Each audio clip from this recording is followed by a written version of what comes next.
On Monday, June 19, 2017, I attended the Durham District School Board's last board meeting before the summer break. I also had the pleasure of interviewing Vice Chair Donna Edwards, who is a trustee representing the town of Ajax. This process was very insightful and allowed me to learn a great deal about what goes on board meetings and the role of trustees in the school board.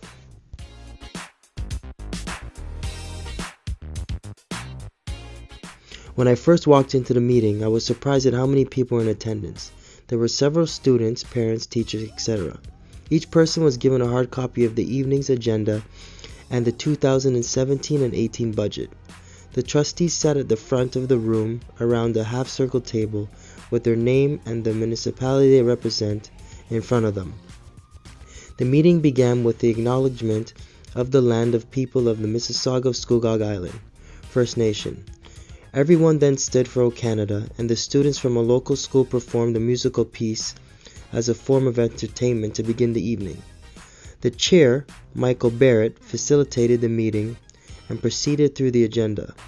Before proceedings, there was a motion to the Board of Trustees to approve the previous meeting minutes and amendments to the agenda by way of a vote. I was surprised at how many items were on the agenda and how long the meeting was. It didn't finish until 10 p.m. The agenda was comprised of various items such as presentations, awards, reports, updates, recommendations, public question period, etc.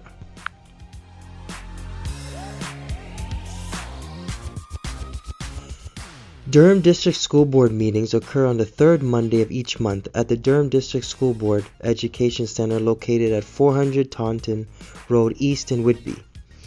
The board is composed of 11 trustees and 3 student trustees who represent 7 municipalities in the Durham region.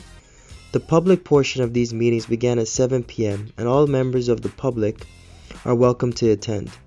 The DDSB encourages public participation in education and decision-making process. There are 2 opportunities during these meetings for members of the public to participate: public question period and presentations. During this meeting in particular, there were 3 delegates from the community who wanted to pose a question to the board. The first question was regarding the DDSB's policy on racism and the implications of a full investigation regarding a complaint. The second was regarding the policies around out-of-region bus transportation and the implications for dual-track versus single-track French immersion students. The last delegate was not allowed to ask their question, as the gentleman stated that he was asking the question on behalf of his wife, as she had to leave the meeting early. The rules regarding the question period are that questions have to be submitted in writing before the meeting begins at 7 p.m. The question is given to the secretary and a copy is then delivered to the trustees. Some questions are also emailed in, but they must be there in person to ask their question.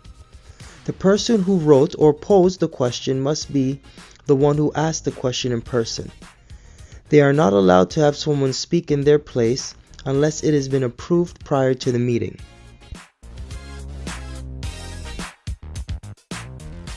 Trustees are members of the school board that provide an important link between local communities and the school board, bringing the issues and concerns of their constituents to board discussions and decision-making.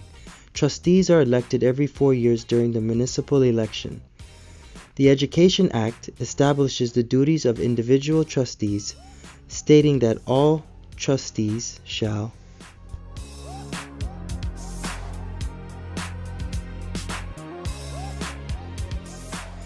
Additional trustee responsibilities include fiscal management of the funds provided by the Ministry of Education, policy making, hiring and review of the Director of Education. Trustees are required to attend standing committee and board meetings that, in the DDSB, occur on the first and third Monday of each month from September through June, 2 meetings per month.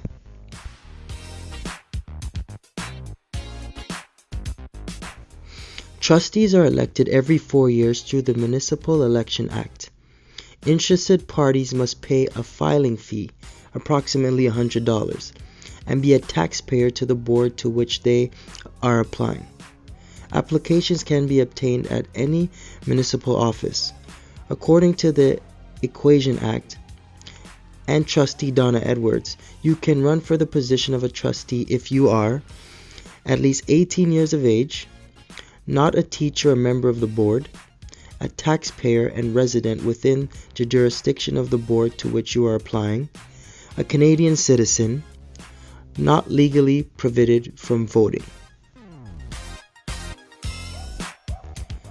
The student trustee election is a two-step process. An initial election occurs in each school, and a student is voted to represent their school. There is then a municipality-wide election, and one student from the various area schools is elected to represent that municipality. Students vote for the student trustees, and student trustees are elected annually. According to the Education Act, a student trustee term of office starts on August 1st of the year in which he or she is elected and ends of July 31st of the following year. Every school board has a board of trustees. The size of the board varies depending on student enrollment. Small boards have a smaller number of trustees. Trustees are integral to the functionality of the school district, as they are elected by the constituents to advocate on their behalf at the board level.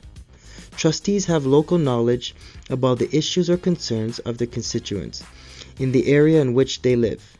This is crucial, as without this knowledge, this input could be lost. They are a bridge between the community and the board and can ensure that the voice of the people in the municipality is represented and heard at the board level for the betterment of the education for students. Prior to this assignment, I really didn't know a lot about the role of a trustee and what purpose they serve in the school board.